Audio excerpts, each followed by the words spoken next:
What's up everybody in Yu-Gi-Oh YouTube land? This is Jesse Burn 21. I'm coming at you guys with my Monarch deck profile. This is not the typical build for Monarchs. This is more of my lockdown stun version.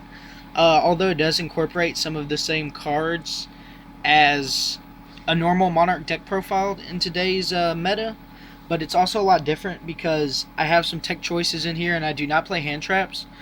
Just simply because of the fact that I do not own Max C at the moment or Effect Veiler, so I decided to just make basically a control variant of the deck, a lockdown build if you will, just to show you guys basically what I'm playing for this format until I eventually will get more cards I need and do an updated version of this deck, do an updated version of the deck profile for you guys. So just basically right now I'm playing what I would like to call a lockdown variant of Monarchs.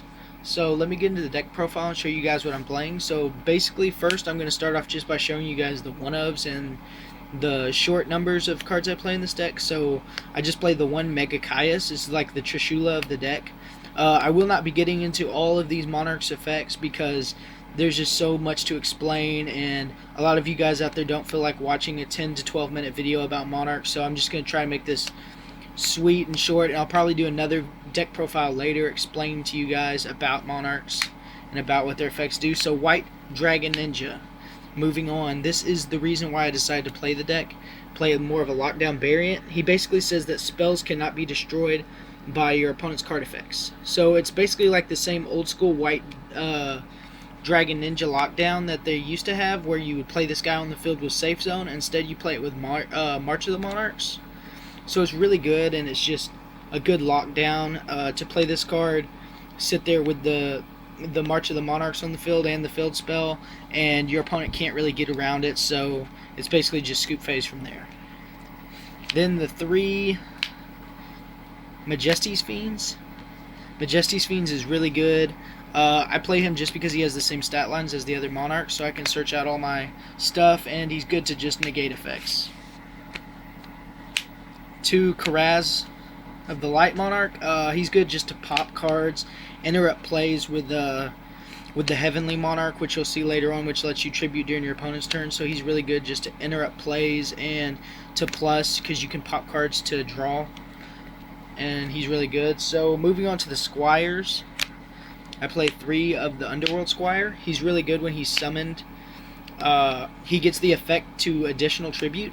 So basically what you do is you play my next Squire, which is 3 of the Heavenly Squire. So this Squire lets you summon basically a monster with the same stats as the Squires, which they have the same stats as all the Vassals, but I do not play the Vassals. So it's 800 attack and 1000 defense. So basically you'll summon this Squire, and it will let you special summon this Squire from deck, which is giving you all the tribute fodder you'll need for that turn. And then his effect will go off to give you an additional tribute. So the new Monarchs, 3 Erebus, the Underworld, 3 Ether the Heaven, and those are the new Monarch lineups. This one lets you tribute during your opponent's turn by banishing a card, which you can get into a lot of shenanigans with Stormforth. And this one has a built-in Castell effect, but that also can hit cards in your opponent's graveyard, field, or hand. You get to choose one of those options, and it does not target, so you can get over all of the Cosmo effects. All the Cosmo ships, excuse me, because basically it doesn't target, so you can send their big ships back to the deck if you need to. And then we play 3 of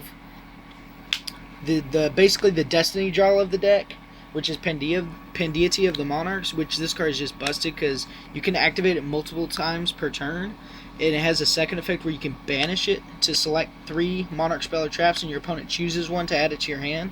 So it's really busted, and you can use the effect of the Destiny draw like 7 times in hand if possible. I actually pulled this off today against one of my buddies, and I was able to resolve it 4 times in the same turn, just because you can get all types of recycling shenanigans and everything. So next is for the spell card, which is Dominion of the True Monarch. Basically this is the card that a lot of people are afraid of because it stops either player from using cards in their extra deck as long as you have no extra deck, which you do not play an extra deck in this deck. If I had forget to mention, because it's a Monarch deck, it does not require an extra deck at all. So basically it does that, and also it lets your monarch gain 800 attack whenever your monarch attacks, and it lets you tribute for 2 less requirements, so it's just a busted ass field spell in general.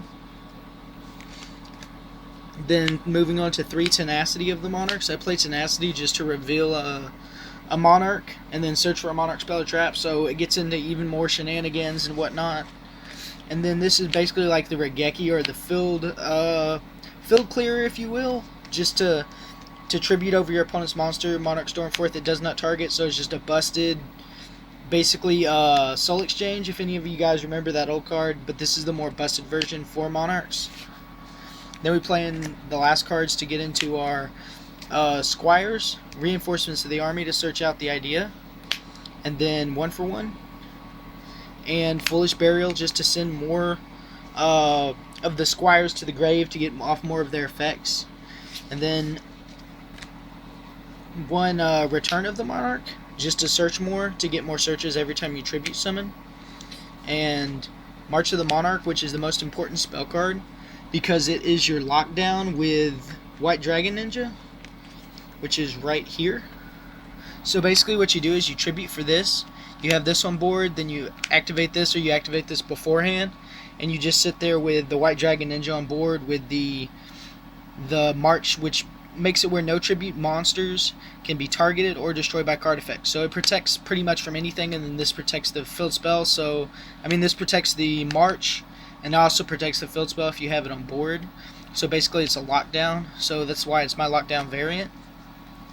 And then 3 for the final card, the trap card, which is the Prime Monarch, 3 of the Prime Monarch, which this trap card is just great. It's amazing. It lets you banish another Monarch spell or trap card to special summon it. It has 2400 defense and 1000 attack.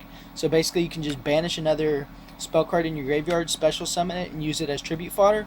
But it also has another effect when it's on the field. Once per turn during either player's turn, you can shuffle 2 Monarch spell or trap cards back from the graveyard into your deck and draw a card.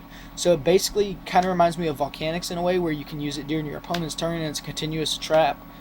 But instead of discarding to plus, you get to recycle to plus, so it's actually pretty good. And that's about it, guys. I will be doing an updated version of this deck when I get more cards, and I will be doing a side deck for it and putting more work into it. But right now I just wanted to show you my White Dragon Ninja lock. Thanks everybody for watching. Everybody out there in Yu-Gi-Oh! YouTube land, this is JesseBurn21. Like, comment, subscribe for more videos. Thanks for watching as always. Out.